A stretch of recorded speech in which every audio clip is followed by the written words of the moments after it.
आज है तुनिशा शर्मा का जन्मदिन। मौत को बीत चुके 10 दिन, फिर भी उलझी है मौत की गुत्थी। इसके अलावा बताया जा रहा है कि तुनिशा की मदर के भी थोड़े जो कॉम्प्लिकेटेड रिलेशनशिप थे, जिनको उनका मैनेजर भी बताया जा रहा है, उनकी तरफ से भी थोड़ा बहुत दबाव था। तो इन चीज़ों का इस केस में कितनी ज़्यादा अहमियत है, ये क्या भूमिका बांधते हैं, ये मैं आपसे समझना चाहूँगी कानून की दृष्टि से।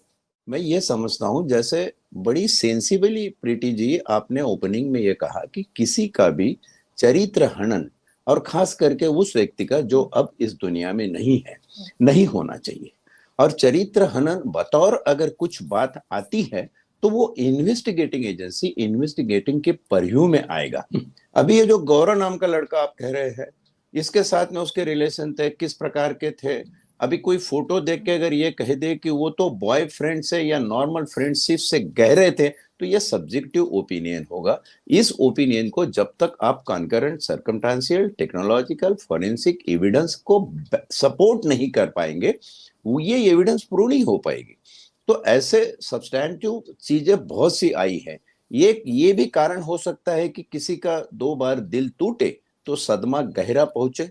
ऊपर से फैमिली के तरफ से भी कुछ ऐसा आ रहा है कि उनके भी अगेंस्ट कुछ लिखा जा रहा है कि वो फैमिली वाले उनको कोई रोल के लिए कंपेल कर रहे थे, where her skin condition was not getting well with that role and she was getting frustrated. तो ये भी बात चल रही है, उसको कंपेल किया जाता था कि भाई आप ये करो। ये सारी गॉसिपिंग चीजें हैं, लेकिन मामला एक तो बात पक्की है जो सच के तरफ जाती है कि आज तुनिशा इस दुनिया में नहीं है। उसने अपने आप की जान ले ली, खुदकुशी कर ली।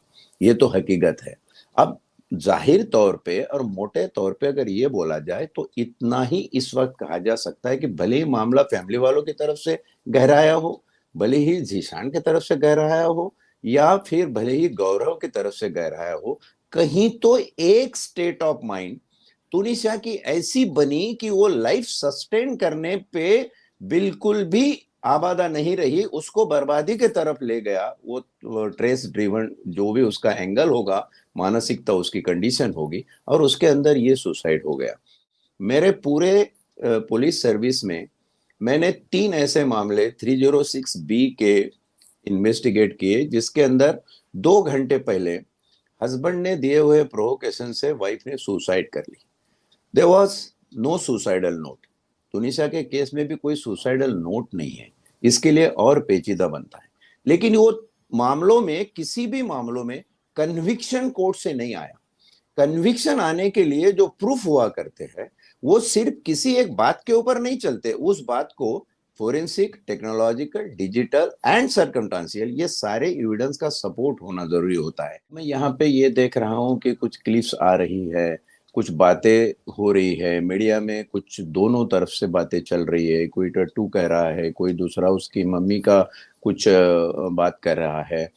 तो इसमें जो है ऑथेंटिकली अभी तक हमारे सामने इन्वेस्टिगेटिंग एजेंसी के तरफ से कुछ भी आया नहीं है कि फर्दर इन्वेस्टिगेशन में कोई ऐसी बात सामने आई है या नहीं।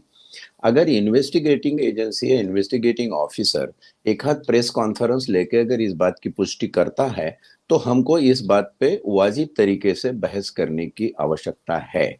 तब तक ये सारा गॉसिप की ही लेवल पे मामला खत्म हो जाएगा। मुझे बहुत अच्छी तरीके से एक इंटरनेशनल केस यहाँ पे कोट करना चाहूंगा, याद आ रहा है। वो है Johnny Depp versus Amber Heard का, जिसमें डिफेमेशन की सूट, डाइवोर्स की सूट तो बाजू में रह गई, लेकिन उन्होंने इतनी दलीलें और इतनी जलीलियत आपस में पैदा कर दी कि उससे एक डिफेमेशन सूट बनी, और सारे वर्ल्ड में एक फेमस सेंटेंस बन गया, एक डिक्टिम बन गया। उसका नाम है just to get 15 minutes fame. Just to get 15 minutes fame. अगर इस तरीके से लोग कुछ करते हैं, तो मैं समझता हूं इन्वेस्टिगेटिंग एजेंसी इसके बहकावे में कभी आएगी नहीं। सबसे संजीदा उदाहरण तुमको बता दूं कि सुशांत सिंह की जो सुसाइड केस है, उसके अंदर हाल ही में एक कोई आदमी जो मर्चुरी में वहां पोस्टमार्टम के लिए काम कर रहा था, वो रिटायर्ड होने के बाद में वो मीडिया के सामने चला गया। मीडिया वालों ने माइक उसके मुंह में ठूस कर उससे कहलवाया कि नहीं, वो तो मर्डर ही था, वो तो ये नहीं था। तो भैया आपने उस वक्त क्यों नहीं बोला? तो उस वक्त मैं तो जॉब में था, मेरे पे प्रेशर था, कितने दिन का जॉब बचा था, एक दो 1.5 साल का जॉब बचा था। खैर ठीक है, अब नहीं बोला, लेकिन अब जाके सीधे रिटायर्ड होने के बाद पुलिस महकमे में जाके बोल दो इस बात को कि इस तरीके से बात हुई है, तो इन्वेस्टिगेशन आगे जाए। वो तो उसने कुछ किया नहीं, लेकिन मीडिया एक न्यूज लगवा दी और उसके ऊपर कह कहे लगते रहे। सीजान चाहे कुछ करे, वो पासवर्ड दे न दे, वो अपने बाल कटवाए न कटवाए, पुलिस इन्वेस्टिगेशन और टेक्निकल चीजें जो है वो इतनी आगे बढ़ चुकी है कि बिना किसी के पासवर्ड शेयर करने के अलावा हम लोग जो हमें करना है वो कर सकते हैं। ये उसे शायद पता नहीं होगा। उल्टा जब वो ये कहता है कि मैं बाल नहीं कटवाऊंगा या मैं मेरा बाल मेडिकल एग्जामिनेशन के लिए नहीं दूंगा, तो ये एक कंडक्ट माना जाता है। सेक्शन 8 इंडियन एविडेंस एक्ट 1872 की जो कानून है, उसके अंदर एक कॉन्डक्ट माना जाता है। This is a blemish conduct, subsequent conduct and previous conduct. तो ये भी एक एविडेंस उसके अगेंस्ट कल कोर्ट में हो सकता है कि he has refuse it, and if he refuses to cooperate with investigation, फिर जैसा मानवी जी ने कहा कि उसकी लाई डिटेक्टर टेस्ट या ब्रेन मैपिंग टेस्ट के लिए भी कोर्ट इजाजत दे सकता है। तो सिद्धांत के लिए ये सबसे अच्छा होगा कि वो इन्वेस्टिगेटिंग एजेंसी से कोऑपरेट करे। इन्वेस्टिगेशन एजेंसी से कोऑपरेट न करना उसके लिए अपने आप के अगेंस्ट एविडेंस पैदा करने के बराबर है। इन्वेस्टिगेशन इसमें बिल्कुल आगे जाएगी। अगर उसका कोई पासवर्ड नहीं मिलता है, वो तो आराम से हम लोग निकाल लेते हैं। बिगर पासवर्ड के कई साइट्स हैक हो सकती है और ethical hacking is allowed under the law and investigation agency is authorised to do it in certain specific cases and investigation. तो वो तो पुलिस कर लेगी। सुजान के लिए सबसे इंपॉर्टेंट चीज ये है कि उसका एक बड़ा डिफेंस ये हो सकता है कि whatever I said to police, that will not be believed, that can be under coercion और under threats, और पुलिस ने मुझे कुछ बहला फुसला के धमका के मुझसे जबानी ली है, तो ये जो उसकी टेस्टिमनी होगी, जो पुलिस के अंदर पुलिस जबानी जो लिखती है, जो जवाब होगा, वो जवाब उसके लिए जवाबदेही नहीं है। वो बोल सकता है that is the only defence available to him. Otherwise technologically, electronically, forensically, circumstantially जितने एविडेंस आएंगे, वो सारे के सारे एविडेंस अगर उसके खिलाफ जाते हैं, तो उसके लिए उसके पास कोई डिफेंस कानून में बचता नहीं है, उसको जवाब देना ही होगा। उल्टा वो अगर इन चीजों को पुलिस में न देने से कुछ मेरा बचा हो जाएगा, इस तरीके से अगर रिफ्यूजल मोड में जाता है, तो ये उसके खिलाफ जाएगा। ये वो और उसके कानूनन जो वकील हो गए, ये बहुत अच्छे से समझते हैं।